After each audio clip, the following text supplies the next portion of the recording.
Bueno, entonces vamos a ver cómo podemos construir estos sistemas de ecuaciones y resolverlos con software. Pues resulta ser que elaborar este procedimiento a mano pues es un poco laborioso y no deja mucho en el sentido de que se aprenda algo. Son integrales sencillas en la mayor parte de las ocasiones y solo consumen tiempo. Entonces vamos a ocupar funciones, las funciones de MATLAB.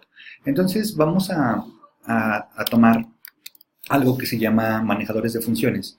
Los manejadores de funciones son otra vez funciones, como las que conocemos en MATLAB, pero es una manera distinta de declararlas.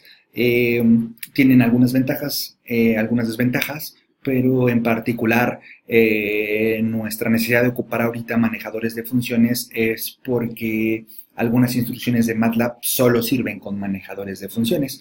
Entonces es relativamente sencillo. Vamos a guardar nuestra función en alguna variable. Yo he decidido guardarla en la variable c.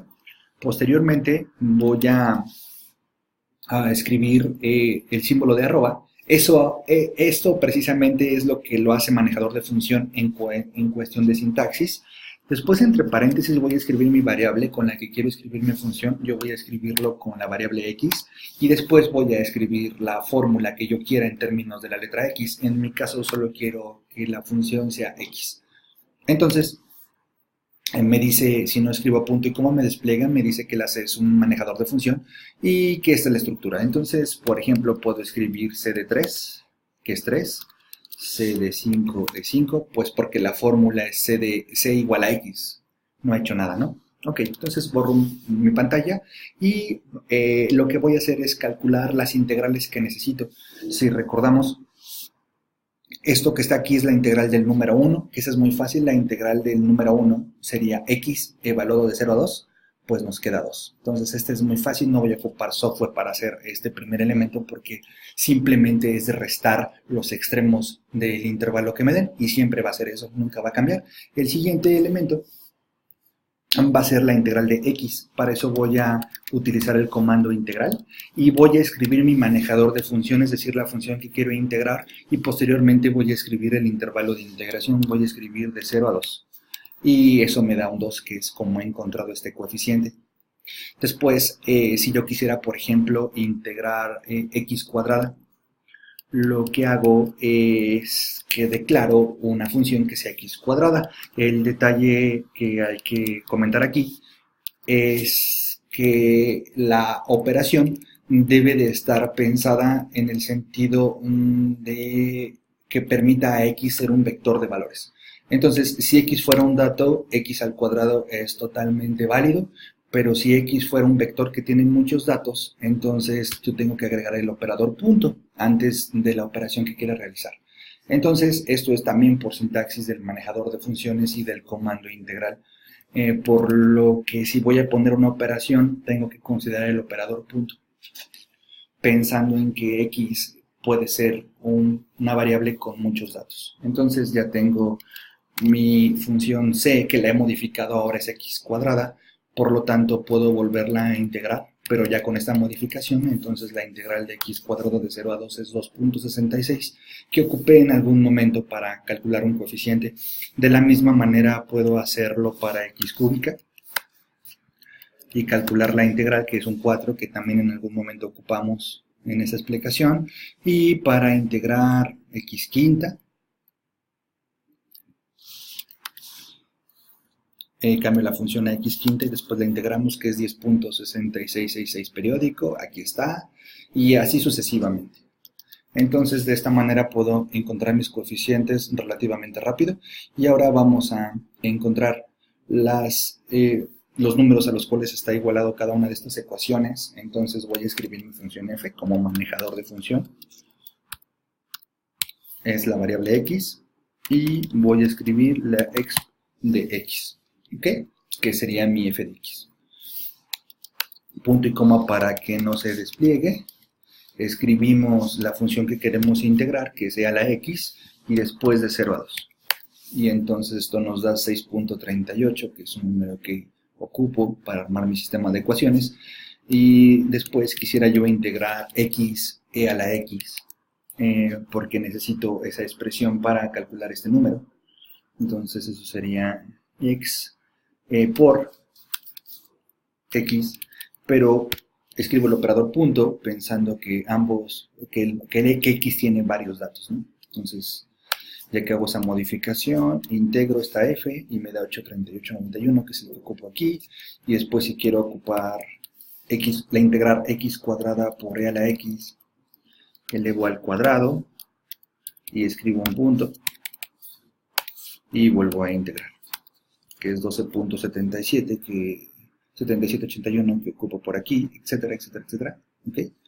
Y bueno, si quiero integrar a la x por x al cubo y evaluarlo de 0 a 2, pues aquí tengo el resultado 20.7781 que lo ocupo aquí.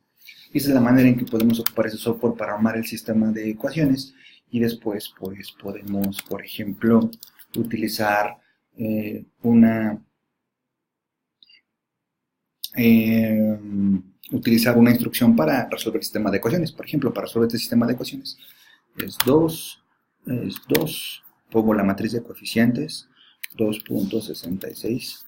Aquí, para que no fuera tan pesada la notación, puse solamente 2 decimales, pero la recomendación sería escribir por lo menos 4 decimales. Este era 2.66 periódico, entonces lo dejo así. El otro coeficiente es 2.66 y después 4. La siguiente ecuación sería 2.66, luego 4 y después 6.4. Este sería un decimal exacto. Esta es la matriz de coeficientes, la matriz de constantes, 6.389, que solo decidí escribir 3 decimales, pero la recomendación sería anotar por lo menos 4 decimales, 8.389 y después 12.778. ¿Okay? Tengo la matriz del sistema, la matriz de constantes. Ocupo esta instrucción para resolver el sistema de ecuaciones y me queda 1.16, 0.08 y 1.45. Sería A0, A1, A2. Aquí está, que es este polinomio. ¿Okay? Ahora vamos a ver cómo se ven estas gráficas de los polinomios y de la función. Ok, entonces observamos la gráfica de la función f de x igual a x en el intervalo de 0 a 2. Aquí la tenemos en rojo. Y después veamos el polinomio de primer grado. El polinomio de primer grado pues es una línea recta. Entonces, ¿cuál fue el criterio con lo que se encontró? El criterio con lo que se encontró este polinomio es lo siguiente: se calcula el error. Entonces, el error sería la función original menos el polinomio. Analíticamente, esto sería e a la x menos estos dos términos. Analíticamente, y eso lo elevamos al cuadrado. Entonces, la gráfica del error al cuadrado es esta que está en morado. Y lo que observamos es que la integral del error al cuadrado es 0.3890. Es decir, el área que encierra esta gráfica en morado es 0.3890. ¿Qué significa todo esto? Significa que si nosotros tomamos cualquier otra recta que esté en el intervalo 0,2, la que se nos ocurra, y calculamos este número, es decir, la integral del error cuadrático, pues resulta ser que ese número siempre va a ser más grande que 0.38, porque precisamente la ecuación de esta recta, este polinomio, minimiza ese error.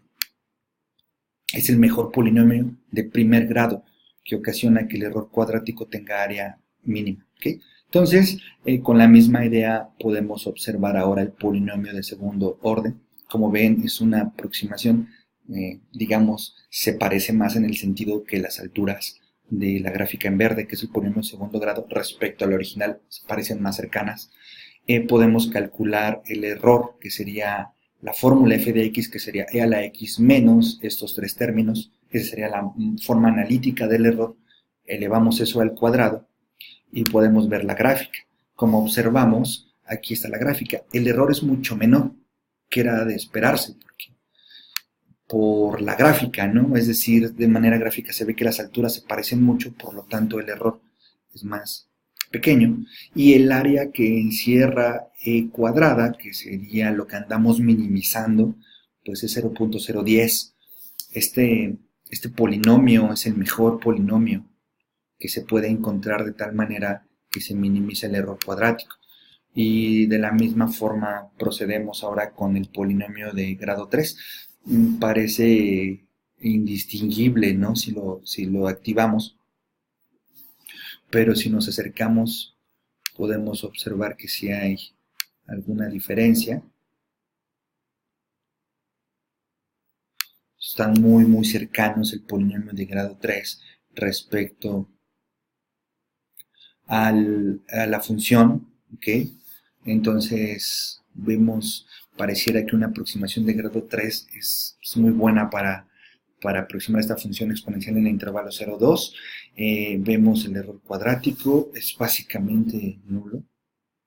¿Okay? El error cuadrático.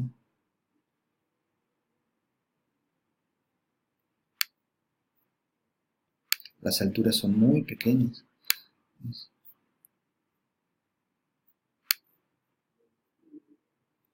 De 10 a la menos 7, ¿no? Es casi nada, ¿no?